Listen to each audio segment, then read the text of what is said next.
CM ಆಯ್ತು. ಈಗ ಸಚಿವರ ವಿರುದ್ಧ ಹಲವು ಸಚಿವರ ಬೆನ್ನುಬಿದ್ದ ಅಭಿಯೋಜನೆ ಭೂತ.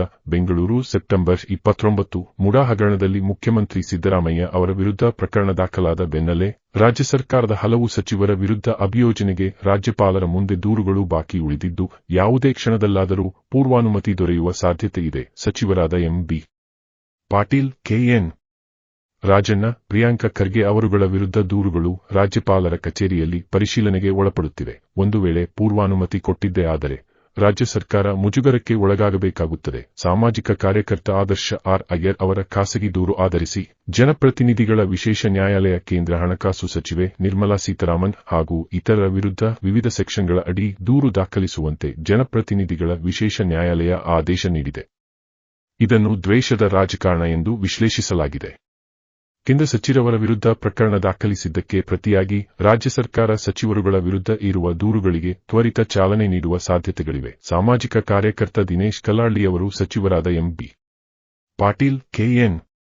ರಾಜಣ್ಣ ಅವರ ವಿರುದ್ಧ ಭ್ರಷ್ಟಾಚಾರ ನಿಗ್ರಹ ಕಾಯ್ದೆ ಹಾಗೂ ಭಾರತೀಯ ನಾಗರಿಕ ಸುರಕ್ಷಾ ಸಂಹಿತೆ ಅಡಿಯಲ್ಲಿ ಕ್ರಿಮಿನಲ್ ಮೊಕದ್ದಮೆ ದಾಖಲಿಸಲು ಪೂರ್ವಾನುಮತಿಯ ಮಂಜೂರಾತಿ ಕೇಳಿದ್ದಾರೆ. ಕೆಐಡಿಬಿಯಲ್ಲಿರುವ ನಾಗರಿಕ ಸೌಲಭ್ಯ ನಿವೇಶನಗಳು ಸಿಎ ನ್ನು ಹರಾಜು ಮೂಲಕ ಹಂಚಿಕೆ ಮಾಡುವ ಬದಲು ನಿಯಮ ಪಾಲಿಸದೆ ಸಾಮಾನ್ಯ ದರದಲ್ಲಿ ಹಂಚಿಕೆ ಮಾಡಲಾಗಿದ್ದು, ಕೋಟ್ಯಂತರ ರು. ನಷ್ಟ ಉಂಟುಮಾಡಲಾಗಿದೆ ಎಂದು ದೂರಲಾಗಿದೆ. ಕೆಂಪೇಗೌಡ ಅಂತಾರಾಷ್ಟ್ರೀಯ ವಿಮಾನ ನಿಲ್ದಾಣದ ಸಮೀಪದಲ್ಲಿರುವ hi-tech defence and aerospace park, Bengaluru ಗ್ರಾಮಾಂತರ ಜಿಲ್ಲೆಯ defence and aerospace park, Sompura 1ನೇ ಹಂತ, 2ನೇ ಹಂತ, ರಾಮನಗರ ಜಿಲ್ಲೆಯ ಬಿಡದಿ 2ನೇ ಹಂತದ ಸೆಕ್ಟರ್, ಕೋಲಾರ ಜಿಲ್ಲೆಯ ನರಸಾಪುರ, ತುಮಕೂರಿನ ವಸಂತ ನರಸಾಪುರದ 1, 2, 3ನೇ ಹಂತ, ಧಾರವಾಡ ಜಿಲ್ಲೆಯ ಗಾಮನಗಟ್ಟಿ, ಜಿಗಣಿಯ 2ನೇ ಹಂತ, ಹಾರೋಹಳ್ಳಿ 3ನೇ ಹಂತ, ದೊಡ್ಡಬಳ್ಳಾಪುರ 3ನೇ ಹಂತ, ಮಾನ್ವಿ ನಂದಿಕೂರು ಕೈಗಾರಿಕಾ ಪ್ರದೇಶಗಳಲ್ಲಿ ಲಭ್ಯವಿದ್ದ ಸಿಎ ನಿವೇಶನಗಳ ಹಂಚಿಕೆಯನ್ನು ನಿಯಮಬಾಹಿರವಾಗಿ ಹಂಚಿಕೆ ಮಾಡಲಾಗಿದೆ ಎಂದು ಆರೋಪಿಸಿದ್ದಾರೆ. ನಿವೇಶನ ಪಡೆದ ಸುಮಾರು 39 ಕಂಪನಿಗಳ ಹೆಸರನ್ನು ದೂರಿನಲ್ಲಿ ಉಲ್ಲೇಖಿಸಲಾಗಿದ್ದು, ಭಾರೀ ಭ್ರಷ್ಟಾಚಾರ ಹಾಗೂ ಅಕ್ರಮಗಳು ನಡೆದಿವೆ ಎಂದು ಹೇಳಲಾಗಿದ್ದು, ಸಚಿವ ಎಂ.ಬಿ. ಪಾಟೀಲ್ ಅವರ ಜೊತೆಗೆ ವಿವಿಧ ಇಲಾಖೆಗಳ ಅಧಿಕಾರಿಗಳ ಹೆಸರನ್ನು ನಮೂದಿಸಲಾಗಿದೆ. ಭ್ರಷ್ಟಾಚಾರ ನಿಗ್ರಹ ಕಾಯ್ದೆ 17A ಮತ್ತು 19 ರ ಅಡಿ ಹಾಗೂ ಭಾರತೀಯ ನಾಗರಿಕ ಸುರಕ್ಷಾ ಸಂಹಿತೆ ಸೆಕ್ಷನ್ 218 ರ ಅಡಿ ದೂರು ದಾಖಲಿಸಲು ಅನುಮತಿ ನೀಡುವಂತೆ ಆಗಸ್ಟ್ನಲ್ಲಿ ದೂರು ಸಲ್ಲಿಸಲಾಗಿದೆ. ಅದೇ ರೀತಿ ಕರ್ನಾಟಕ ರಾಜ್ಯ ಅಪೆಕ್ಸ್ ಬ್ಯಾಂಕ್ನಲ್ಲಿ ಕಳಂಕಿತ ವ್ಯಕ್ತಿಯನ್ನು ಗುತ್ತಿಗೆ ಆಧಾರದ ಮೇಲೆ ಸೇವೆಯಲ್ಲಿ ಮುಂದುವರೆಸಲು ಮಂಜೂರಾತಿ ನೀಡುವ ಸಹಕಾರ ಸಚಿವ ಕೆ.ಎನ್. ರಾಜಣ್ಣ ವಿರುದ್ಧವೂ ಭ್ರಷ್ಟಾಚಾರ ನಿಗ್ರಹ ಕಾಯ್ದೆ 19 ಹಾಗೂ ಭಾರತೀಯ ದಂಡ ಪ್ರಕ್ರಿಯೆ ಸಂಹಿತೆ ಅಡಿಯಲ್ಲಿ ದೂರು ದಾಖಲಿಸಲು ಪೂರ್ವಾನುಮತಿ ಕೇಳಿದ್ದಾರೆ. ರಾಜ್ಯ ಅಪೆಕ್ಸ್ ಬ್ಯಾಂಕ್ ನಿರ್ದೇಶಕರಾಗಿದ್ದ ಸಿ.ಎನ್.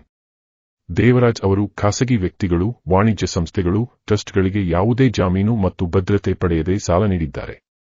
ಕಟ್ಟಡ ನಿರ್ಮಾಣದ ಕಂಪನಿ, ಸಕ್ಕರೆ ಕಾರ್ಖಾನೆಗಳು, ಚಿನ್ನದ ಅಂಗಡಿಗಳು ಹಾಗೂ ಇತರ ವ್ಯವಹಾರಗಳಿಗೆ ಬೇಕಾಬಿಟ್ಟಿಯಾಗಿ ನೂರಾರು ಕೋಟಿ ರು.ಗಳನ್ನು ಸಾಲ ನೀಡಿ ಅವ್ಯವಹಾರ ನಡೆಸಿದ್ದಾರೆ ಎಂದು ಆರೋಪಿಸಿದ್ದಾರೆ.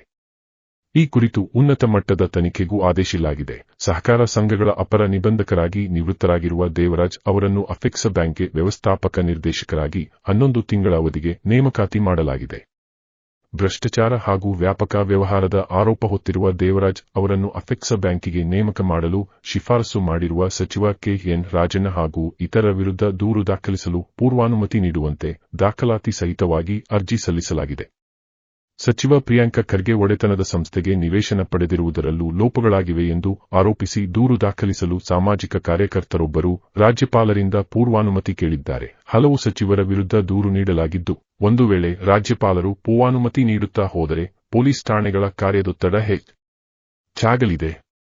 ಸರ್ಕಾರಕ್ಕೆ ಕಳಂಕ ತೀವ್ರಗೊಳ್ಳಲಿದೆ.